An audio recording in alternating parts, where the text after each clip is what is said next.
पहली बात तो ये है कि किसी ऑपरेशन की कोई डिस्कशन नहीं हुई थी। नंबर 2, प्राइम मिनिस्टर ऑफिस से जो रात को एक एलामिया टाइप जारी हुआ ऑपरेशन का, पता नहीं उनको कहाँ से ख्याल आया। तो सारा ड्रामा है, ये सारे अज़बे शज़बे। दुनिया में ऐसा कभी नहीं हो सकता कि आप इस्तेकाम चाहें और जंग से चाहें। मुझे ये बता दें, पंजाब के अंदर 70 मिलिटेंट ऑर्गेनाइजेशंस हैं या सिंध में हैं, तो क्या बच्चे के डाकू संभाले नहीं जा रहे? बच्चे के डाकू जो हैं लोगों को सर वीडियो बना रहे हैं, लोगों को टॉर्चर कर रहे हैं, मजाक कर रहे हैं, कह के लगा रहे हैं, वो मतलब उनका किसी ने रेंजर को पैकेट ड्राप भी दे रहे हैं। यस, पाकिस्तान में 250 से ज़्यादा कलअदम ऑर्गेनाइजेशंस हैं, उसमें से 200 से ज़्यादा पंजाब में बैठी हैं। तो पहले फिर बताया कि पंजाब के लिए क्या प्लान है, सिंध के लिए क्या है, बलूचिस्तान KP, AJK, GB। ये तो नहीं हो सकता ना कि जब आपको अमेरिका से डॉलर्स चाहिए हो आप KP पे धावा बोल दें। है कि KP की आवाम को कॉन्फिडेंस में लिए बगैर कोई भी कदम ना उठाया जाए, और उन लोगों को ये सोचना चाहिए कि मज़ीद खून बहा के किसका फ़ायदा करेंगे। जंग है किसके के खिलाफ, कितनी देर तक है, इसका बजट क्या है, किसको अटैक करे, किस जगह पे करे, IDPs कहाँ जाएंगे।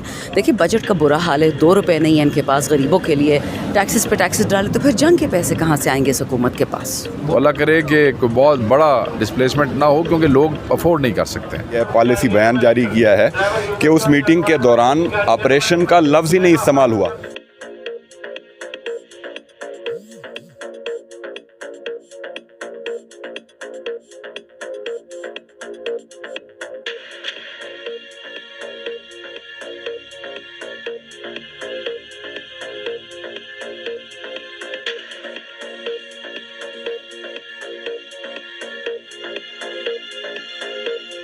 बिस्मिल्लाहिर्रहमानिर्रहीम, अस्सलाम वालेकुम नाज़रीन, मैं हूं इब्राहिम और आप देख रहे हैं लब आज़ाद TV। एक लंबी ब्रेक के बाद आपको दोबारा खुश आमदीद, वेलकम बैक। जी आनू पखैर आले हर कलराचे। एक तरफ पाकिस्तान में सियासी अदम इस्तेहकाम, महंगाई और टैक्सों का भरमार, दूसरी जानिब अज़्म इस्तेहकाम ऑपरेशन की तैयारी बड़े उरूज पे है। इसमें हम बात करेंगे अरकान पार्लियामेंट से, जानने की कोशिश करेंगे कि एक तरफ सियासी अदम इस्तेहकाम जबकि दूसरी जानिब अज़्म इस्तेहकाम की तैयारियाँ, तो कैसे देख रहे हैं अरकान पार्लियामेंट, आइए जानने की कोशिश करते हैं। सर सबसे पहले तो आपको ऑन रिगार्ड की मुबारक हो कौमी असम्बली में। Thank you very much. Sir सियासी अदम इस्तेहकाम और दूसरी जानिब अज़्म इस्तेहकाम की तैयारियाँ हो रही हैं, कैसे देख रहे हैं आप, चूँकि आपका ताल्लुक़ खैबर पख्तूनख्वा से है? देखें, अदम इस्तेहकाम कौन चाहता है, और खैबर पख्तूनख्वा ने जितना खून बहाया, चाहे वो सिक्योरिटी फोर्सेस का था, चाहे वो पुलिस का था, चाहे हमारी सिविल आर्म फोर्सेस का था, चाहे हमारे सिविलियंस का था, हम अमन चाहते हैं। हमारी पहली डिमांड अमन है। अपने लोगों के खून का बोझ जिसके भी कंधों पे है, उन लोगों को ये सोचना चाहिए कि मज़ीद खून बहा के किसका फ़ायदा करेंगे।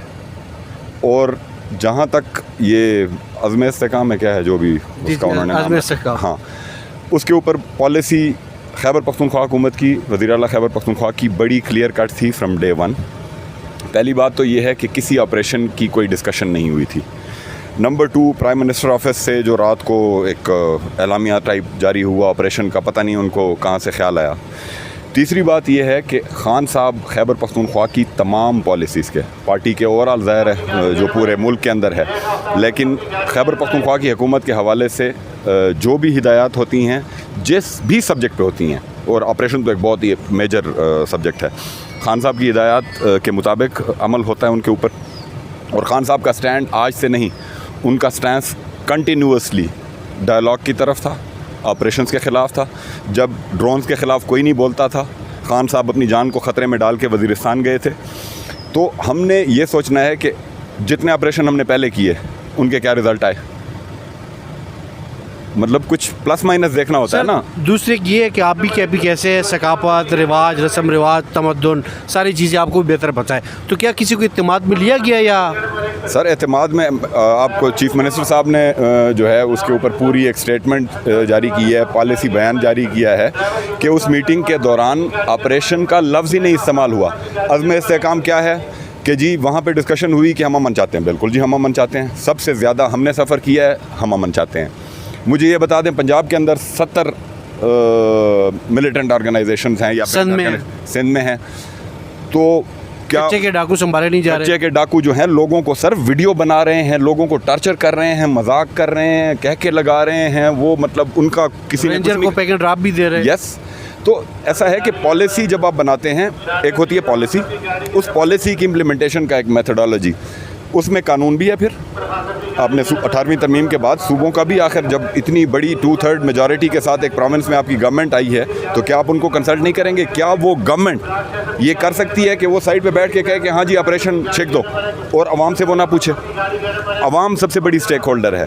आपने रिएक्शन देख लिया, जैसे ही ऑपरेशन का नाम आया, खैबर पख्तूनख्वा से किस शदीद अल्फाज में उसकी मजम्मत हुई। सर आखिरी सवाल कर, आप लोगों ने माहिदीन और मोअज़्ज़िज़ीन इलाके के लोगों को बुलाया, जरगा एक सिस्टम है, तो क्या तय पाएंगे और क्या कोई मामलात होंगे? सर बुनियादी तौर पे देखें, ये एक खान साहब का भी हमेशा से ये स्टांस रहा था और हमारा भी यही स्टांस है कि जो भी डिसीजन मेकिंग होती है गवर्नमेंट के लेवल के ऊपर, उसके अंदर लोकल स्टेक होल्डर्स की बात सुनना, क्योंकि वो उनको लोकल नॉलेज है, उनकी बात को सुन के एक ऐसी स्ट्रेटजी बनाना कि जिससे किसी का नुकसान ना हो, एक बेहतरी की तरफ चीज़ जाए। बिल्कुल हम अमन चाहते हैं, हम और जो अमन जिरगे हमारे होते हैं, हमारे अमन जिरगों के बाद लोग हमारे टारगेट होना शुरू हो जाते हैं। जो अमन की बात करता है वही टारगेट हो जाता है। तो जब तक हम अपने लोकल स्टेक होल्डर्स को, मशरान को, मलकान को, कबाइली इलाके हैं ना सबसे ज़्यादा, उन्होंने सफ़र किया। मैं आपको गिनवाता हूँ, साउथ वज़ीरिस्तान से भाई खड़े हैं, सैकड़ों की तादाद में इनके मलक मशरान जो हैं वो टारगेट में शहीद हुए। अब वहाँ पे एक खला भी पैदा हो जाता है। एक जब मशर होता है वो उसका 20-25 साल का एक एक्सपीरियंस होता है, जब वो उस चेन से चला जाता है, उसका बेटा बहुत भी तगड़ा हो ना, उसको उस लेवल की मैच्योरिटी तक जाते जाते भी टाइम लगता है। तो इन सारी चीज़ों को हमने देखना है, और एक पॉलिसी अगर नेशनल लेवल की हम बना रहे हैं तो एक सूबे को उसमें टारगेट करना या ये इंप्रेशन देना कि ये ऑपरेशन इस सूबे के ऊपर सीधा हिस्से को, एक इलाके को। एग्जैक्टली। और पहले हमारे साथ ये तो शेयर करें ना कि जो हमारे ऊपर 8, 9, 10 ऑपरेशन पहले ये कर चुके हैं, ऑपरेशन तो अभी शुरू हैं, अब भी IBOs शुरू हैं, जगह जगह पे शुरू हैं, और हमारी पुलिस फ्रंट लाइन पे लड़ रही है, हमारे लेवीज़ के खासादार, ये बाकी सारे जो हैं फ्रंट लाइन के ऊपर लड़ रहे हैं, हमारे सिविलियन इसी तरह साथ शहीद भी हो रहे हैं, ज़ख्मी भी हो रहे हैं। तो कहने का मकसद ये है कि जब तक आपकी पॉलिसी, तो एक ग्लोबल वर्ड हो गया, जब तक आपके पास एक स्ट्रेटेजी नहीं है, और फ्रैंकली स्पीकिंग किसी ने अब तक हुकूमत की तरफ से जिन्होंने अनाउंस किया है, उनकी तरफ से भी कोई स्ट्रेटेजी नहीं आई कि भाई हमारी स्ट्रेटेजी क्या होगी, क्या हम लोगों को उधर से बाहर निकाल लेंगे। पहले हमने IDPs का, अभी तक हम उनका धंधा भुगत रहे हैं बेचारों का, उनके घर तबाह हुए, फेडरल गवर्नमेंट हमें मर्ड एरिया के पैसे नहीं दे रही, तो जिनके घर तबाह हुए, अब खैबर पख्तूनख्वा का एक लिमिटेड रिसोर्स है, हम कोशिश करते हैं, वो हमारे भाई हैं क्योंकि अब वो भी खैबर पख्तूनख्वा का हिस्सा है, उनको साथ चलाएं, लेकिन एक टाइम पे आके हमारी भी जेब खाली हो जाती है। जब मेरी जेब खाली होगी तो मैं इनको क्या दूंगा, इनको क्या दूंगा। तो फेडरल गवर्नमेंट को ये भी सोचना चाहिए कि हम कोई ना भीख मांग रहे हैं, ना कोई एक्स्ट्रा चीज़ मांग रहे हैं। हमारे जो सूबे का हक है, जो हमारे साथ बाय कॉन्स्टिट्यूशन कमिटेड है, वो हमें दें। डेवलपमेंट होगी, रोज़गार होगा, तो दहशतगर्दी ख़त्म होगी, वरना लगे रहें अगले 50 साल, अल्लाह माफ़ करे, ये दहशतगर्दी नहीं ख़त्म होती। सर बहुत शुक्रिया, थैंक यू। मैम, मुल्क में सियासी अदम इस्तेहकाम और दूसरी जानिब अज़म इस्तेहकाम की तैयारियाँ हो रही हैं, कैसे देख रही हैं आप? देखिए, ये तो सारा ड्रामा है, ये सारे अज़बे शज़बे। दुनिया में ऐसा कभी नहीं हो सकता कि आप इस्तेहकाम चाहें और जंग से चाहें। इस्तेहकाम अमन से आता है, ठीक है। और अगर इस्तेहकाम करना ही है, किस सूबे में, किस शहर में, किस आपका टारगेट ग्रो कौन सा है। इस वक्त पाकिस्तान में 250 से ज़्यादा कलअदम ऑर्गेनाइजेशंस हैं, उसमें से 200 से ज़्यादा पंजाब में बैठी हैं। तो पहले फिर हम बताया कि पंजाब के लिए क्या प्लान है, सिंध के लिए क्या, बलूचिस्तान के PAJK GB। ये तो नहीं हो सकता ना कि जब आपको अमेरिका से डॉलर्स चाहिए हो, आप KP पे धावा बोल दें, और जहाँ जहाँ पे रिसोर्सेज होते हैं, नेचुरल रिसोर्सेज, कॉपर हो गया, गोल्ड हो गया, रेयर अर्थ मिनरल्स, वहाँ पे अमेरिका भी पहुँच जाता है। तो यही चीज़ें तो भाई हमें सोचनी पड़ेंगी। देखिए, वतन अपना है, कहाँ जाएंगे। मैम, इस वक्त KPK में आप लोगों की हुकूमत पाकिस्तान तहरीक इंसाफ की, तो हुकूमत के हवाले से कैसे देखें आप? देखिए, हमारा फ़ैसला खान साहब का फ़ैसला है। वो हमेशा से किसी भी ऐसी बैरूनी जंग के ख़िलाफ़ है जिसमें पाकिस्तानी खून बहे, फ़ौजी खून हो, पुलिस का हो या सिविलियन का हो। दूसरा, खान साहब का मौक़िफ़ ये है कि जब तक इन्फॉर्मेशन नहीं मिलेगी कि एक जंग है किसके ख़िलाफ़, कितनी देर तक है, इसका बजट क्या है, किसको अटैक करे, किस जगह पे करे, IDPs कहाँ जाएंगे। देखिए, बजट का बुरा हाल है, 2 रुपये नहीं है इनके पास गरीबों के लिए, टैक्सेस पे टैक्सेस डाले, तो फिर जंग के पैसे कहाँ से आएंगे इस हुकूमत के पास। बहुत बड़ा सवाल है बेचारे। बहुत शुक्रिया मैम, थैंक यू। सर, मुल्क में सियासी अदम इस्तेहकाम है, दूसरी जानिब अज़म इस्तेहकाम की तैयारियाँ बड़ी उरूज में, कैसे देख रहे हैं आप? देखिए, मैं ये समझता हूँ कि हमारी पार्टी का मौक़िफ़ इस पे वाज़ेह है, और हमारे मेंबरान कौमी असम्बली ने भी इस पे बड़ी वाज़ेह गुफ्तगू कर ली है। हम ये चाहते हैं कि KPK की आवाम को कॉन्फिडेंस में लिए बग़ैर कोई भी कदम ना उठाया जाए, और हर वो ऑपरेशन इस मुल्क में जिसको आवाम की ओनरशिप मिली है, उसके नताइज बेहतर आए हैं। आप ये देख लें कि पहले भी जब स्वात ऑपरेशन हुआ था, स्वात ऑपरेशन में भी जब पीपल्स पार्टी गवर्नमेंट में थी, तो यहाँ कौमी असम्बली में हमने फ़ैसला किया था उसके बाद उसकी ओनरशिप देखें और उसके नताइज देखें।